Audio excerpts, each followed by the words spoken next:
I was asking you about anti-Semitism. Yes. That was kind of the last thing we were talking about. In school, because you went to a public school, when religion was taught, did you feel any differences, even though you said a rabbi came? Was there any kind of anti-Semitism that you felt in the schools? Definitely. What kind? Well,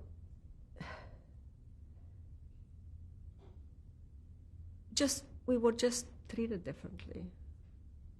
Can you be a little more specific? Yes, more specific. When they prayed, there was a prayer for the non-Jewish, and we never knew where we belong, what we should do, and we felt kind of deprived.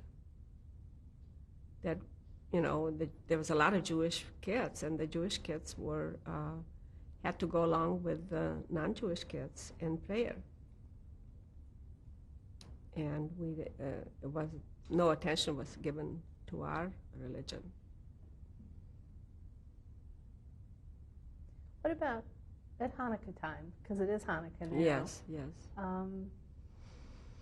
What was it like if Hanukkah came closer to Christmas, like it is this year, for instance?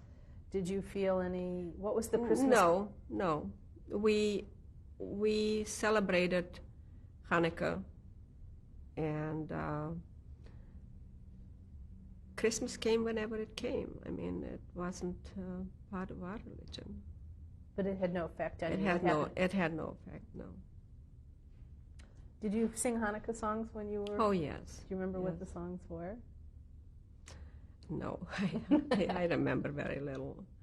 I just know some, my daughter was singing last night Hanukkah songs. I mean, I'm enjoying my children now practicing it. I'm just an observer.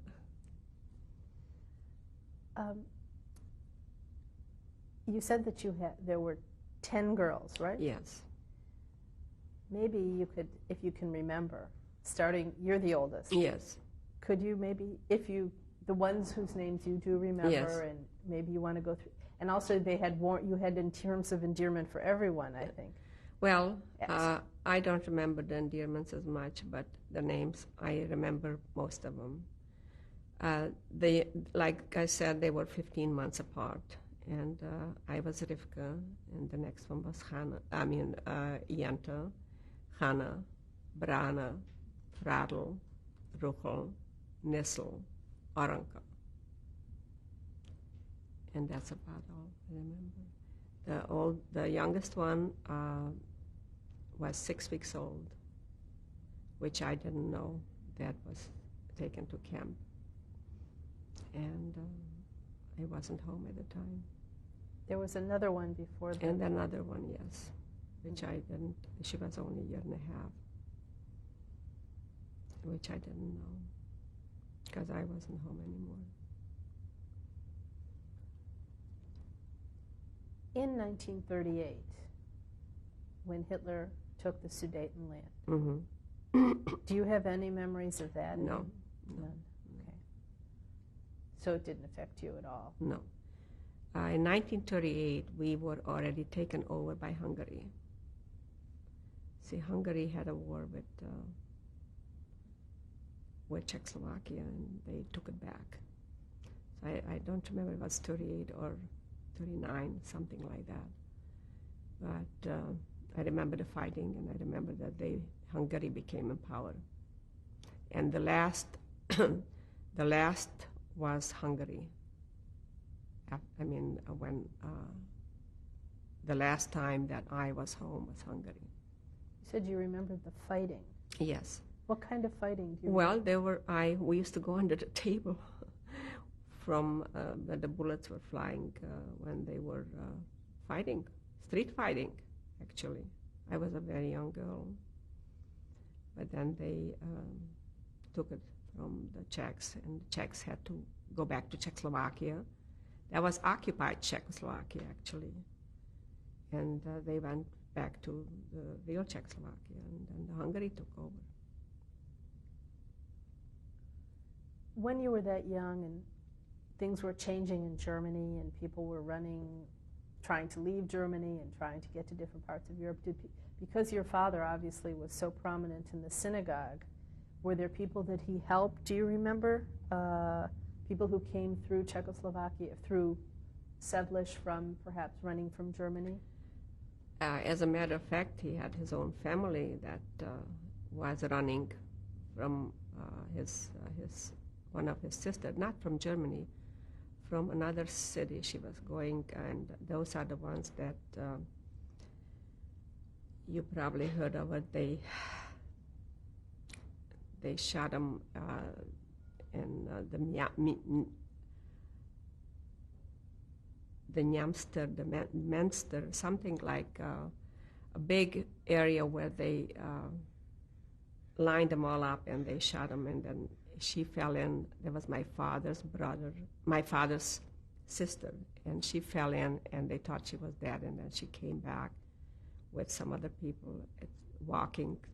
Then she was hiding by us until we got her out from. Was she in the Ukraine? Was this in the Ukraine? Yes. In Baba Yar? And somewhere around there, and there were a lot of people that were emigrating, and they helped as much as they could, But then my father was taken to labor camp, and we had a lot of trouble. When was your father taken to labor camp? In the 40s, 42 or something like that, or 41.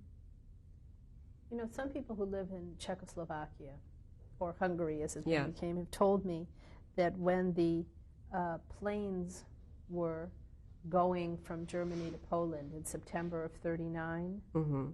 they saw them going. Do you remember any? I don't remember that. Do you remember what happened when Poland was invaded at all? Do you even remember Poland being invaded?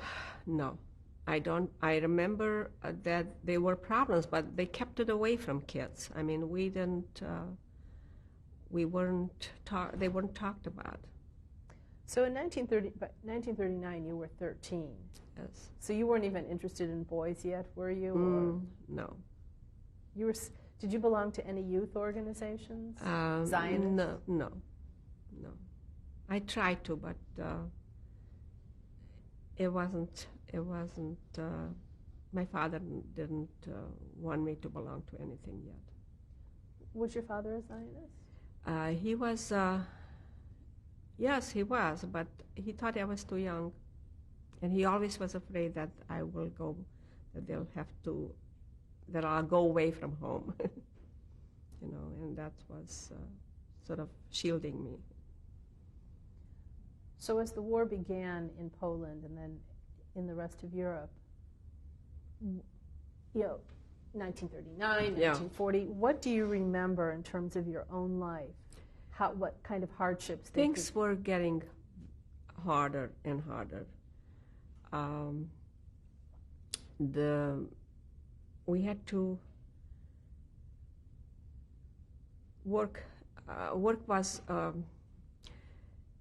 money was not to be found. I mean, there was. We had crops, and we had land, but there was no money, and we had a hard time to make ends meet because I don't know really the reason for it, why, but things started getting bad. Then in the 40s, sometimes I don't remember if it was 42 or when they took my father away, and then that's when really things started going bad for us. When your father was taken away, since you had other relatives who lived right, yes, what did you do to help each other out? How did you, or did you? Well, they all had their hands full. Everybody had the same problem, and everybody had kids to take care of. I mean, the women stayed, the mothers stayed with all these kids, and there was no men around. And the workers were far, they weren't, we didn't have workers anymore so much, and we had to do a lot of work ourselves. Like what? I remember walking behind two horses and raking the dirt. I mean, trying to turn the ground, you know, to plant things. To plow. To plow, yeah. And a lot of things that. No, I'm sorry, I lost my train of thought. Well, let's go away from the childhood. No, it's okay. Oh, I was asking you about when your father was taken away, and you were I was asking how, you were saying what had happened, that everyone had their hands full. I think that's what we were talking about, weren't we? Right. Oh, you were plowing. That was it. So you were walking behind. Yes. Those were times that I really don't like to think about. It was hard.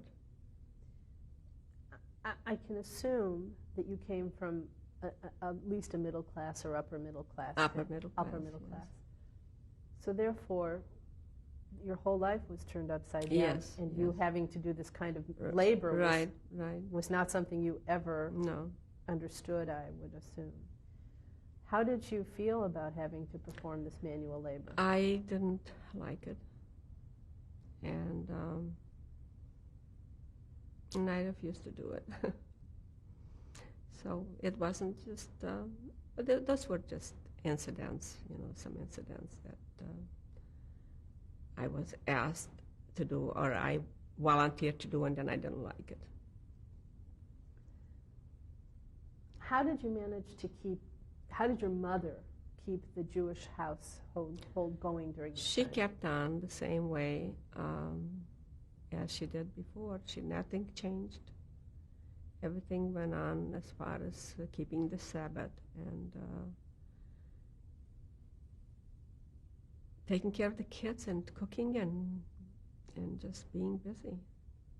Did she run the business? Who ran the business? Nobody.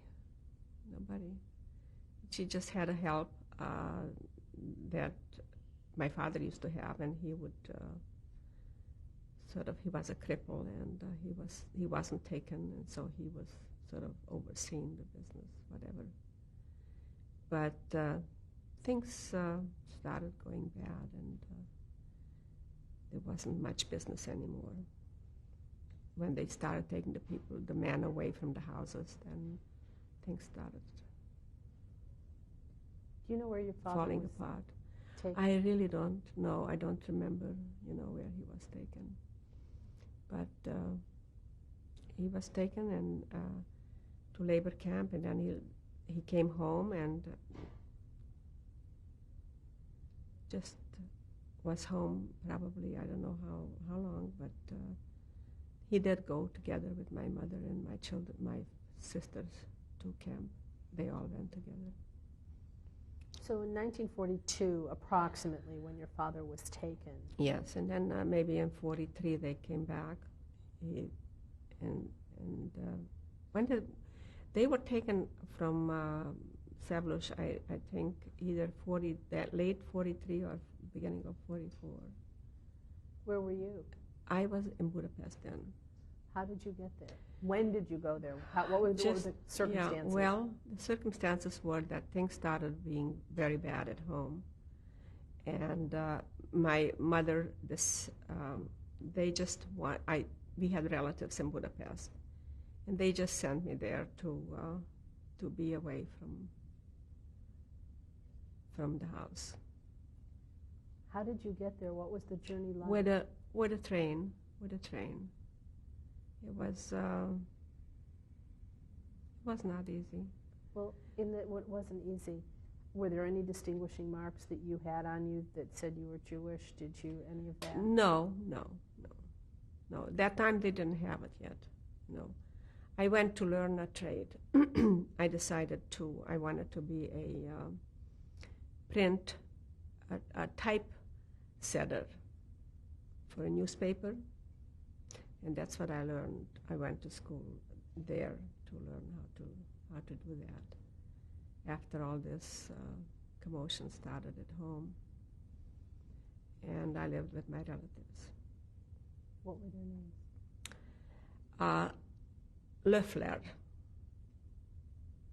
Loeffler Margit. Her name was Loeffler Margit, and she had two girls who were about the same age as I was. And it wasn't easy there anymore either, but I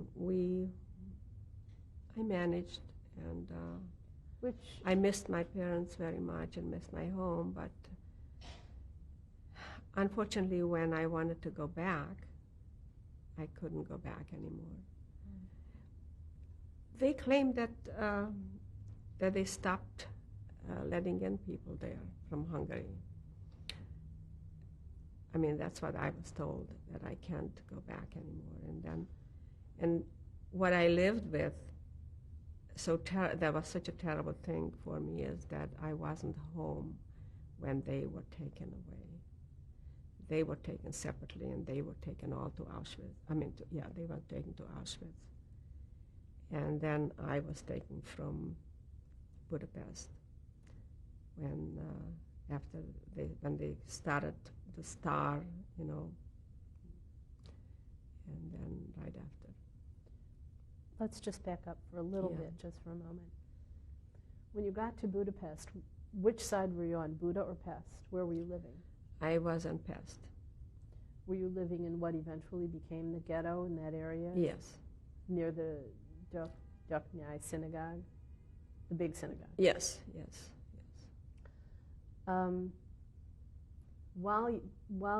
So you went to Budapest after your father returned from? Yes, he was home and everything was fine. At the time when I left, he was home. He was back home. Was there rationing or anything like that going on in Sevlush? Do you No, remember? no. Okay. At that point, were you aware of being the hardship that was the Jews were? Yes, we were aware that that Jewish people were being persecuted, and especially the girls, as they grew older, they had problems. Like, those were the times when these people were, a lot of kids were abducted and abused. By whom? By these Sichaks that I was talking about, When you got to Budapest, which now I can assume was about 1943 or so? The end of 43, and the latest of 43. How did you correspond or keep in contact with your family? I would write. We were writing, and everything was, they kept on telling me everything was fine. And I was doing wonderful, And I was very happy that I was given the chance of learning something like that. And everything was going all right for a while until I was taken away. When was that and where? Well, I was taken, it was a crazy thing that happened. When we used the stars, I was holding my purse up straight. They were using those flat purses, those envelope purses. And I was holding that purse against my star, I guess. And I was arrested for hiding the star. And that was it. So then, somehow I managed to escape. How? We were a few of us, that young people in there, and we escaped we were only on the second floor. They just put us in a holding over period thing, It wasn't a real jail or anything. It was like the police station, And we were like 3 of us, and we took off the sheets from the beds and tied them together and went down the window and just escaped at night. And at that time, we needed to get some papers, some Christian papers already. We were afraid. And so we had all the connections because they were all equipped with birth certificates. The guy used to have cut the potato in half, and he would take the potato apart and just put it on the paper, and it was a stamp of a birth certificate. So I was living on these papers for about just 3-4 months, until one morning we went to a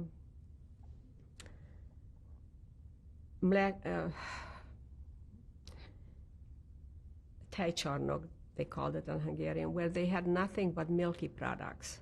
It's a store where they were serving yogurt, and so every morning we went to have yogurt for breakfast with a roll before we went to work.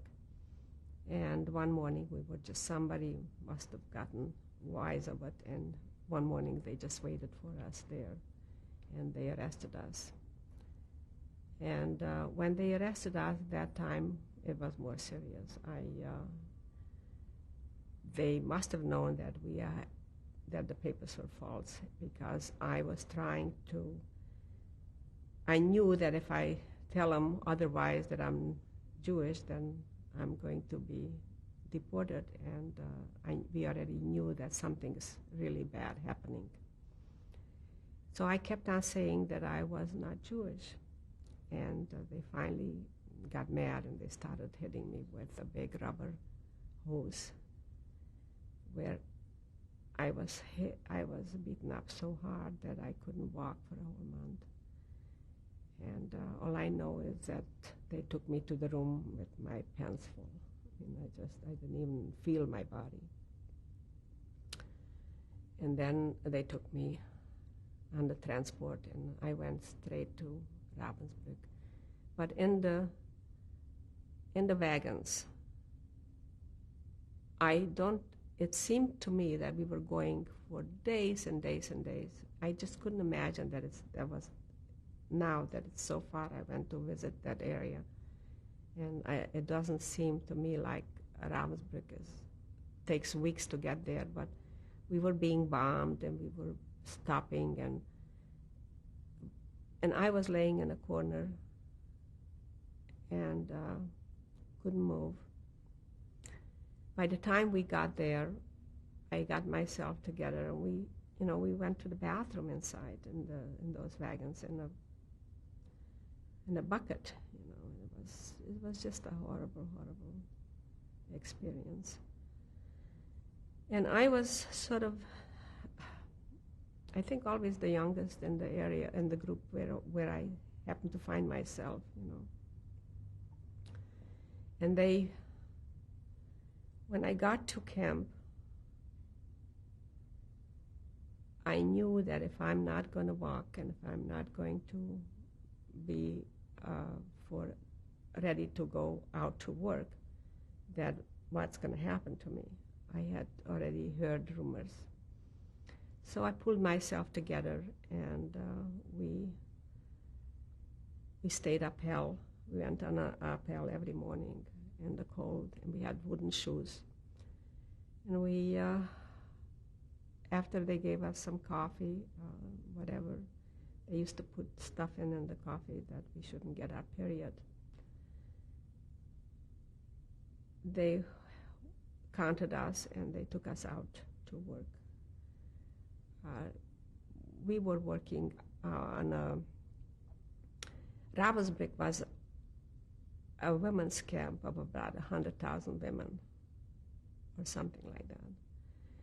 And when we went to a forest, and we were two girls were cutting down trees. and the SS women were watching us with dogs, big dogs. And when we stopped, they would just send the dogs on us. I even have a mark on my foot where a dog got a hold of me. Do you have that mark even now? Yes. Is it possible to see it? No. You don't want to show? No. It's on your foot? Yes. Anyway. Wait, so let me just clarify something since I've interrupted you here. So the SS women, even if you just went to wipe your brow, for instance. Well, no, not wiping, but if we got tired and we stopped, she just watched us a few minutes. We thought we were not being watched. And she saw that we're resting, and she just sent the dogs on us. She gave a command, and the dogs came at us. May I ask you how long I didn't stay there too long because I got sick. But I want to ask you in terms of the dogs, because no one has told me this. Mm-hmm. This is new information for me. Yes. Did they, when they sicked the dogs on you, did she give a command and the dog stopped? Yes. So was it a long... She just scared us. And he got a hold of, sometimes by the foot, sometimes by the hand. And then she called him off, so we can work more. But it gave us, enough of a scare that the girls didn't stop. Anyway, I worked there only for a short time because I got very sick. And ended up in a hospital, which they called the Revere. And I had high temperature, and my luck was that the doctor was a Czechoslovakian woman, and her name was Denka. And she I spoke perfectly Czech, and she took a liking to me, and she felt sorry for such a young kid. And so she told me, Irene, that if I will continue going to work on this commando, that I am not going to survive. To try and go and report to work in the hospital. To ask there was an SS woman, and she hires people to work in the hospital. And she says it will not be so cold, and it won't be, you'll have it a little bit easier. Anyway, I went and I listened to her, and one morning I reported to this SS woman, and I didn't speak German. And when she asked me my name, I just told her that I want to be a sister's helper. And she asked me twice, and I still didn't understand, so she stretched out her big arm and gave me a frasque that I fell against the wall. Then one woman in the back of me said, "She's asking you your name. Why don't you tell her your name?" So I told her my name, and I told her that I would like to be helping in the hospital, that I want to volunteer. Anyway, she looked at me, and she decided that she'll give me a job in the hospital. But it turned out to be a very terrible job. I was put on a typhus block, stomach typhus, All I heard all day is Schieber bitte, Schieber bitte. Schieber is the bedpan. They had diarrhea. And luckily, the only reason I survived is because, like I said, I had typhus at home when I was a young girl. And otherwise, I probably would have gotten it. I'm going to stop here, change the reel. Okay.